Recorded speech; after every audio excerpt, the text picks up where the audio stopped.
দেখুন, এই তো যা ঘটনা দেখতে পাচ্ছি মমতা বন্দ্যোপাধ্যায়ের দৌলতে তো হিন্দি সিনেমাকেও হার মানাবে। আমরা পুরনো হিন্দি সিনেমা এরকম দেখতাম যে ভিলেন সাক্ষীদেরকে গাড়ি চাপা দিয়ে মেরে দিত। আজকে তো সেই ঘটনা বাংলার রাস্তায় চলে এলো। এর জন্য দায়ী হচ্ছে মমতা বন্দ্যোপাধ্যায়। মূল সাক্ষী যে ভোলা ঘোষ এবং তার পরিবার, তারা যখন কোর্টে সাক্ষী দিতে যাচ্ছিলেন, সাক্ষ্য দিতে যাচ্ছিলেন, তখন যেভাবে তাদেরকে গাড়ি দিয়ে মারা হয়েছে এবং এই হালিম মোল্লা এবং তার সাথে আরেকজন নজরুল মোল্লা, এরা দুজন গাড়িতে ছিল। পুলিশ বলছে তারা তৃণমূল কংগ্রেসের নেতা শেখ শাহজাহানের একদম কাছের লোক। পুলিশের কাছে ইনফরমেশন ছিল না। পশ্চিমবঙ্গ পুলিশ করছে কি তাহলে? নাকি পশ্চিমবঙ্গ পুলিশও এই হত্যাকাণ্ডের সাথে যুক্ত আছে? তদন্ত হওয়া উচিত। আমরা কোর্টের কাছে, মহামান্য আদালতের কাছে আর্জি জানাবো, মহামান্য আদালত যেন সঠিক তদন্তের নির্দেশ দেয় এবং এর মধ্যে পুলিশের ইনভলভমেন্ট এবং সরকারি তন্ত্রের ইনভলভমেন্ট কতটা আছে সেটা তদন্ত হওয়া প্রয়োজন। ভোলাবাবু ডাঁয়ে বাঁয়ে তৃণমূলের নেতারা আছে বলে তিনি অসুস্থ অবস্থায় কিছুটা নিরপেক্ষ কথা বলেছেন, কিন্তু সবাই জেনে গেছে শাহজাহান করিয়েছে এবং যে ট্রাক চালিয়ে মেরেছে সে শাহজাহানের লোক এবং তার ছেলে one of the accused truck চালক। সব পেয়ে গেছি, ডোন্ট ওয়ারি ইট। এই জন্য এই মামলা সরানো উচিত পশ্চিমবঙ্গ থেকে।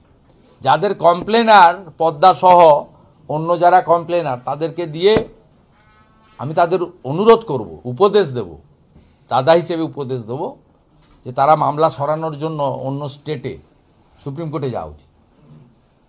বলছি, হুমায়ুন কবির আজকে একটু আগে বলছে যে আপনার এগেইনস্টে ক্যান্ডিডেট দেবে, মমতা ব্যানার্জির এগেইনস্টেও ক্যান্ডিডেট দেবে, এবং ওয়াকফ নিয়ে মমতা বন্দ্যোপাধ্যায় যেভাবে মুসলমানদের লেলিয়ে দিয়েছিলেন সেটা মমতা বন্দ্যোপাধ্যায় বুঝেও তারপরে মুসলমানদের সঙ্গে বিশ্বাসঘাতকতা করলেন, সেই জন্য তার এই দলবদল ইত্যাদি ইত্যাদি।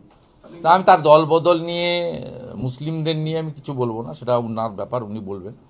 উনি স্ট্রং মুসলিম কার্ড খেলছেন, মুসলিমদের এক করতে চাইছেন, এটা ওপেনলি বলছেন যে মুসলিমদের, উনি তো 148 চাইছেন না, 90টা চাইছেন, এবং যেখানে মুসলিম ভোট নির্ণায়ক শক্তি সেটা তিনি বেছে নিয়েছেন। অর্থাৎ তিনি তার লাইনে আছেন, বলছেন, আমার কোনো সমস্যা নেই।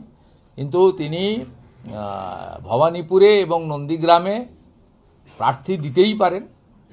নির্দল হলে 10টা লোক লাগবে, আর কোনো অ্যাফিলিয়েটেড পলিটিক্যাল পার্টির হলে 1টা লোক লাগবে প্রপোজাল। সেটা পেয়ে যাবেন, অসুবিধা হবে না। কিন্তু ভারতীয় জনতা পার্টির এতে কোনো অসুবিধা হবে না, কারণ উনি যে ভোটের দিকে তাকিয়ে যাচ্ছেন সেই ভোট 2021-এর নির্বাচনে শোভনদেব চট্টোপাধ্যায় পেয়েছিল, তারপরে উপনির্বাচনে মমতা ব্যানার্জি পেয়েছিল, 2024 সালে মালা রায় পেয়েছিল, দেবশ্রী চৌধুরী পায়নি। কারণ ওই 8টা ওয়ার্ডের মধ্যে 5টা ওয়ার্ডে বিজেপির লিড ছিল এবং মূলত হিন্দু প্রধান বুথগুলোতে বিজেপি লিড নিয়েছে।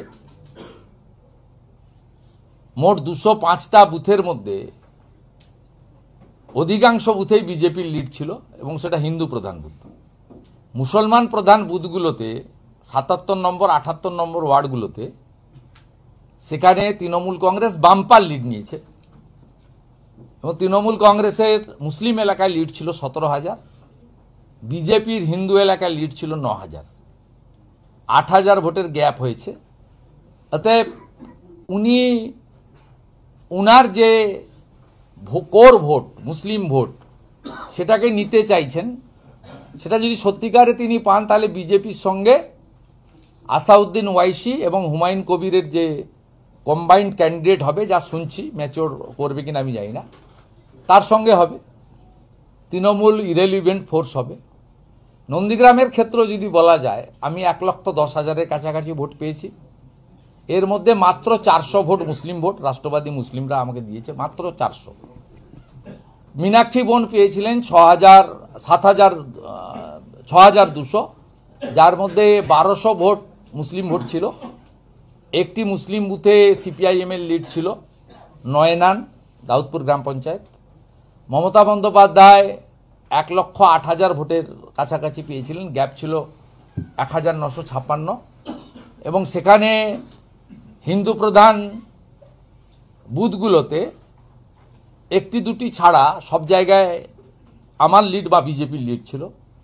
মুসলমান প্রধান বুথগুলোতে শতকরা 95% 96% ভোট তৃণমূল অর্থাৎ মমতা ব্যানার্জি পেয়েছিলেন।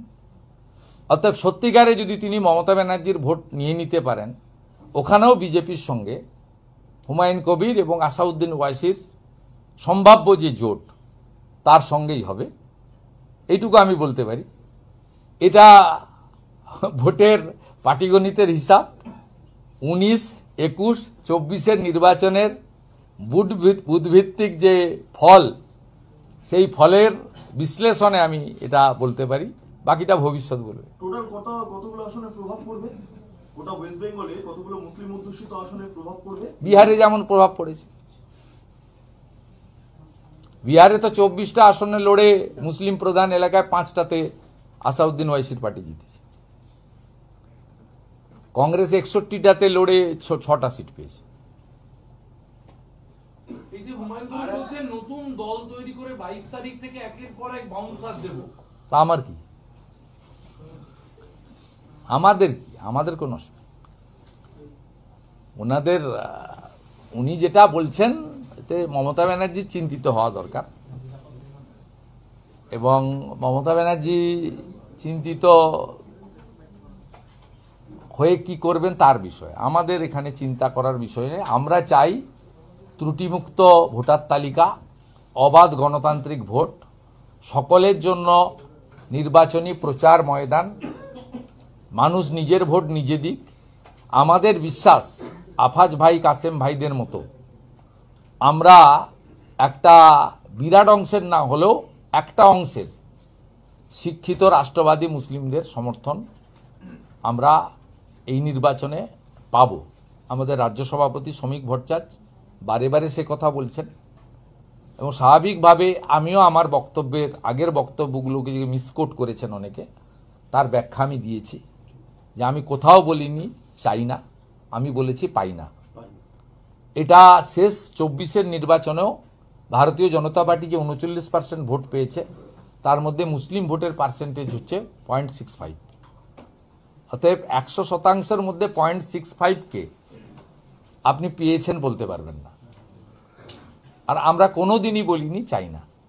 ভারত মাতা কি জয়, জাতীয় সঙ্গীতকে মর্যাদা, বন্দে মাতরম বলা, দেশকে সম্মান করা, পাহেলগামের মতো ইনসিডেন্ট হলে একসঙ্গে জঙ্গিদের বিরুদ্ধে লড়াই করা, অপারেশন সিঁদুর হলে দেশের পতাকা নিয়ে একসঙ্গে মাঠে নামা, এটা যে করবে তার সঙ্গে কেন বিরোধ থাকবে? আমার ধর্ম আমি পালন করব, ও ধর্ম উনি পালন করবেন। উনার ধর্মে আমি হস্তক্ষেপ করব না, আমার ধর্মে উনি হস্তক্ষেপ করবেন না।